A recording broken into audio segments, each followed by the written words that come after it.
다음으로 노태강에 대한 사직 요구 관련 직권남용 강요 부분입니다.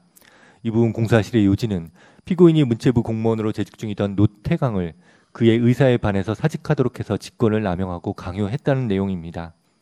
이에 대해서 변호인은 피고인이 노태강을 산하기관으로 보임하라고 지시해서 사직을 요구한 사실이 없다. 설령 그러한 지시를 했다 하더라도 오랜 기간 준비해왔던 프랑스 장식미술전 무산에 대한 책임으로 징계 사유가 있었던 노태강에게 징계를 하기에 앞서서 사직을 권유한 것뿐이다. 그렇기 때문에 직권남용 강요가 되지 않는다. 이런 내용으로 주장을 했습니다. 그러나 당시 교문수석이던 김상률은 피고인이 노태강을 산하기관 임직원으로 내보내라고 지시했다고 명확하게 진술했습니다. 또한 당시 문체부 장관이던 김종덕도 김상률로부터 노태강을 퇴직시키라는 지시를 받았다고 명확하게 진술했습니다. 나아가 프랑스 장식 미술전 무산에 관해서 노태강에게 징계 사유에 해당하는 책임이 있다고 보기 어렵습니다.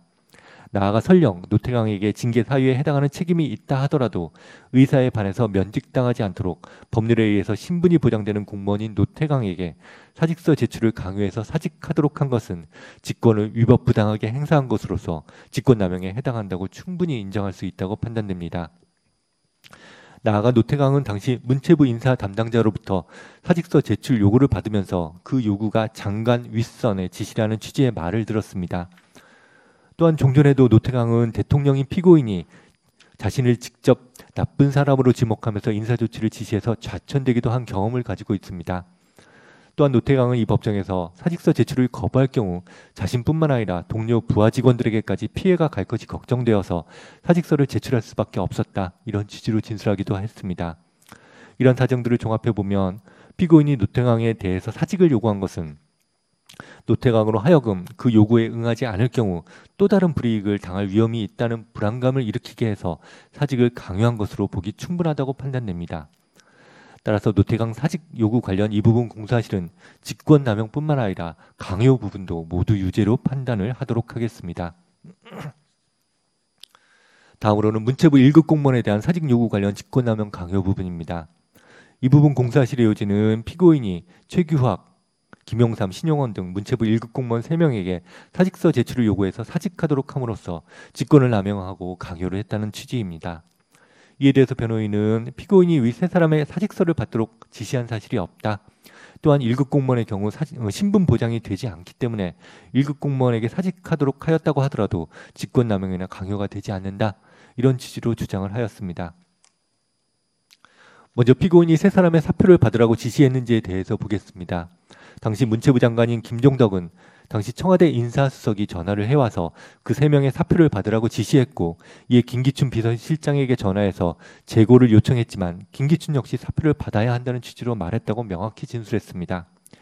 여기에 사표를 받으라고 지시했던 그 인사수석은 관련 사건 법정에 증인으로 나와서 자신은 대통령을 모시는 참모이기 때문에 자신 독단적으로 어느 부처 1급 공무원에 대해 장관한테 사표를 받으라고 지시할 권한은 없다. 이렇게 진술한 바 있고 김기춘 역시 관련 사건 법정에서 인사는 자신의 의사로 하는 것이 없고 대통령의 뜻이나 의향을 직간접적으로 전하는 것이다.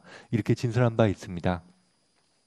이러한 사정을 종합해보면 피고인이 문체부 1급 세 사람의 사표를 받으라고 지시하거나 적어도 그러한 계획을 승인해서 이 부분 범행을 공모한 사실 역시 넉넉히 인정할 수 있다고 판단이 됩니다. 다음으로 변호인의 주장대로 1급 공무원은 국가공무원법상 신분 보장이 되지 않는 것은 맞습니다. 하지만 1급 공무원이라고 하더라도 아무 때나 합당한 이유 없이 함부로 면직시킬 수 있다고 해석할 수는 없고 면직시키기 위해서는 객관적이고 합리적인 근거를 갖추어야 한다고 판단이 됩니다. 이 사건에서 보면 먼저 좌파 성향의 예술계, 단체, 개인에 대한 보조금 지원을 배제해야 한다는 김기춘 비서실장의 지시에 따라서 청와대 내에서 TF가 구성돼서 진행되었고 그 논의 결과를 담은 문제단체 조치 내용 및 관리 방안이라는 보고서가 작성되었습니다. 그런데 그 보고서를 보면 그 조치가 필요한 사항, 그 조치가 필요한 부서로 문체부가 기재되어 있습니다.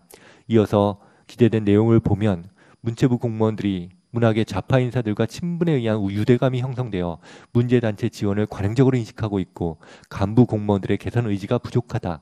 의지와 개혁 역량을 갖춘 장차관을 새로 임명한 후 주요 부서 관리를 강화해야 한다.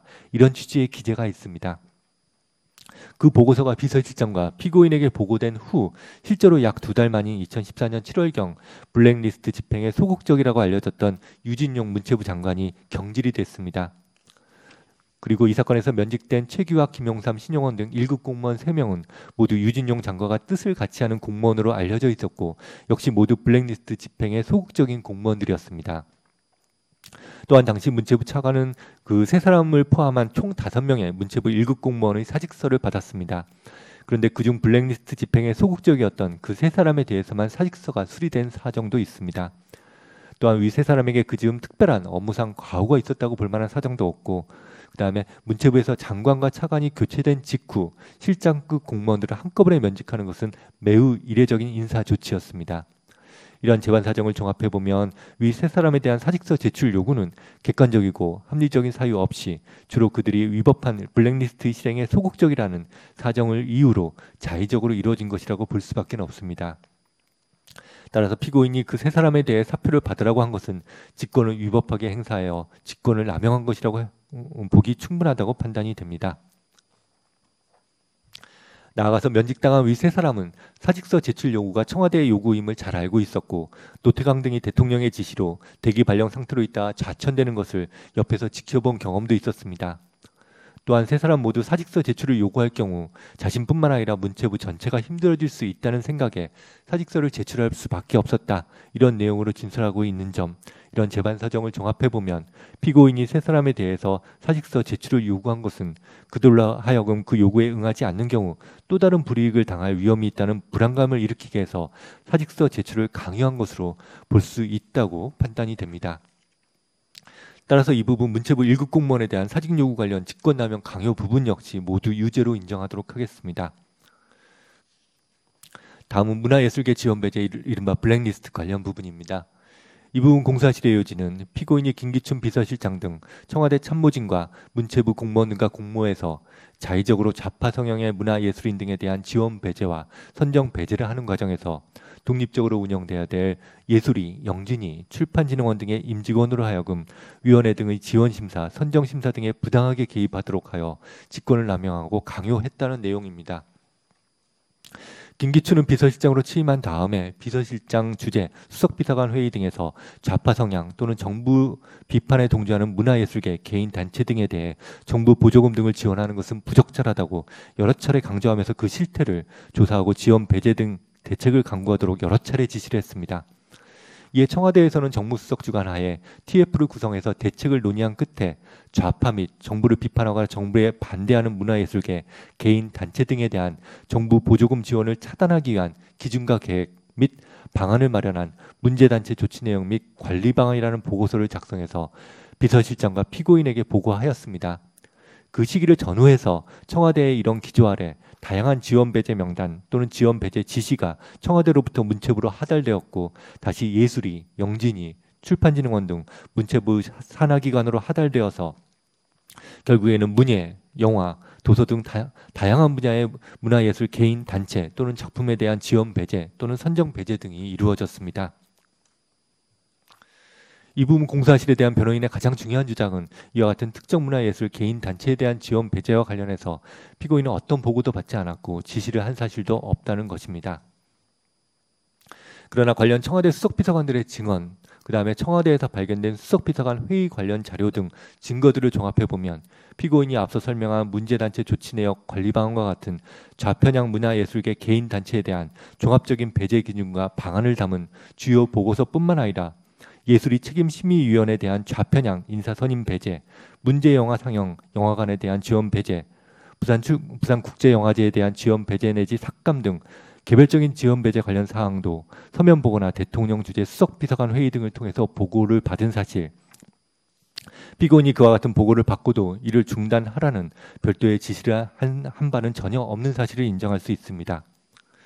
여기에 국정 최고 책임자인 대통령으로서의 피고인의 지위 등을 모두 종합해보면 피고인이 구체적인 개개의 구체적인 지원 배제 행위마다 이를 인식하고 그 실행 행위를 분담하지는 않았다고 하더라도 이 사건 문화예술계 지원 배제 범행 전체에 대해서 공범으로서의 책임을 면할 수 없다고 판단됩니다.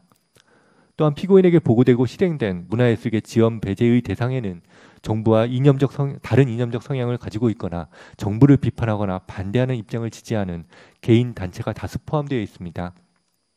이처럼 이념적 성향이나 정치적 입장이 다르다는 이유만으로 지원을 제한하거나 배제하는 조치는 평등의 원칙 등 헌법상 원리에 반하고 문화기본법 등에도 반하는 위법한 조치임이 분명하다고 하겠습니다.